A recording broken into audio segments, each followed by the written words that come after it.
गर्भवती हिरन ने चीता को सींग से टांग कर फेंक दिया। काफी दिनों से चीता एक अच्छा शिकार ढूंढ रहा था। कई दिन हो गए थे ना उसने ढंग से कुछ खाया था और ना ही अच्छा शिकार किया था, और इसका कारण था उसका टूटा हुआ पैर।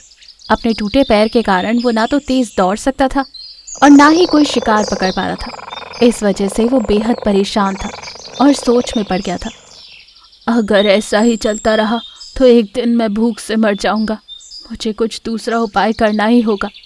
काफी सोच विचार करने के बाद आखिरकार चीते को एक आसान सा रास्ता दिखाई दिया और वो मन ही मन खुद की अकल पर खुश हो गया। अगले ही दिन उसने बड़े प्यार से मासूमियत के साथ एक सूअर से दोस्ती कर ली। देखो भाई, मेरे आखिरी दिन निकट आ गए हैं और मुझे एहसास हो गया है कि ऊपर जाने से पहले किसी बेजुबान जानवर को मारकर क्या फ़ायदा। इसलिए मैं जाते जाते सबसे दोस्ती करना चाहता हूँ और इसकी शुरुआत मैं तुम जैसे प्यारे सूअर से करना चाहता हूँ।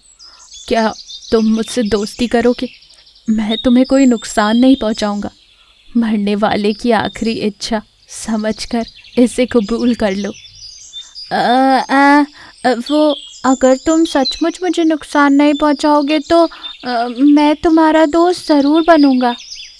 बेचारा भोला भाला सूअर चालाक चीता की बातों में आ जाता है और उससे दोस्ती करने की भूल कर बैठता है। 2-3 दिन सब मज़े से गुजरता है, लेकिन अचानक चीते ने अपना रंग दिखा दिया और बड़े प्यार से उसे अपने घर न्योता देकर वहाँ पर उसका अकेले में शिकार कर उसे खा गया। जब बाकी जानवरों ने चीता से सूअर के बारे में पूछा तो उसने ये कहकर बात को टाल दिया कि अरे वो कुछ दिनों पहले ही दूसरे जंगल गया है।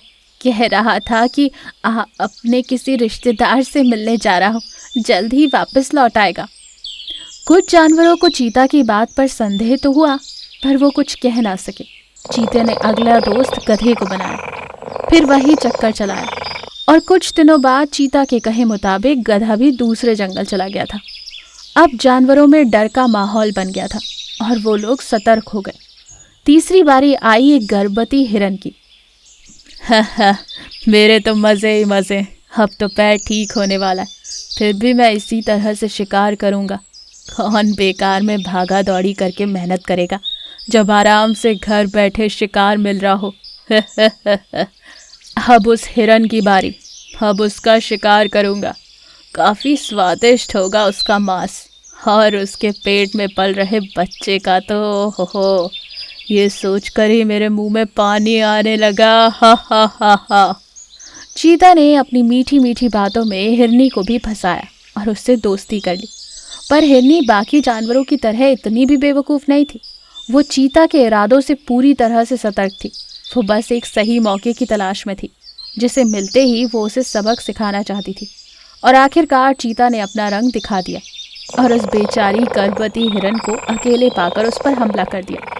पर हिरन की सतर्कता के कारण चीता का हमला नाकाम रहा और वो खुद एक पेड़ पर जाकर टकरा गया, जिससे उसका जख्मी पैर पहले से भी और ज़्यादा जख्मी हो गया। बस वही सही मौका देखते हुए हिरन ने उसे खूब खरी खोटी सुनाई। अरे दुष्ट चीते, तुम भोले भाले जानवरों को बुद्धू बनाकर उनका शिकार करते हो, पर तुम मुझे बुद्धू नहीं बना सकते। मुझ पर मेरे बच्चे की जिम्मेदारी है। आज मैं तुम्हें तुम्हारी दुष्टता का दंड जरूर दूंगी। मेरा पैर, मुझे माफ कर दो, मुझे जाने दो, मैं तो पहले से ही जख्मी हूँ। ओह, अब मुझसे दया की याचना कर रहे हो? पर तब क्या हुआ था जब तुमने मासूम जानवरों को धोखे से मारा था? नहीं नहीं, मुझे छोड़ दो। चीता वहां से भागने की कोशिश में था, पर जैसे ही वो हिला, उस गर्भवती हिरन ने अपने बड़े सींगों से उसके पेट में वार कर दिया और अपने सींगों पर टांग कर उसको उछाल कर दूर फेंक दिया, जिस वजह से चीता अधमरा सा हो गया। हिरनी इस बार उसे कोई मौका नहीं देना चाहती थी। उसे अपने सींगों पर उठाया और नीचे पटक दिया। अब चीता पूरी तरह से मर चुका था। बड़ा आया मासूम जानवरों को धोखे से मारने वाला। एक माँ के रहते हुए इसके बच्चे को कोई नुकसान नहीं पहुंचा सकता। एक एक करके पूरे जंगल में ये बात फैल गई। सब जानवर चीते की मौत से खुश हुए और हिरनी की हिम्मत की दाद देने लगे कि जब बात बच्चे पर आती है तो माँ से ज़्यादा शक्तिशाली और कोई ताकत नहीं होती।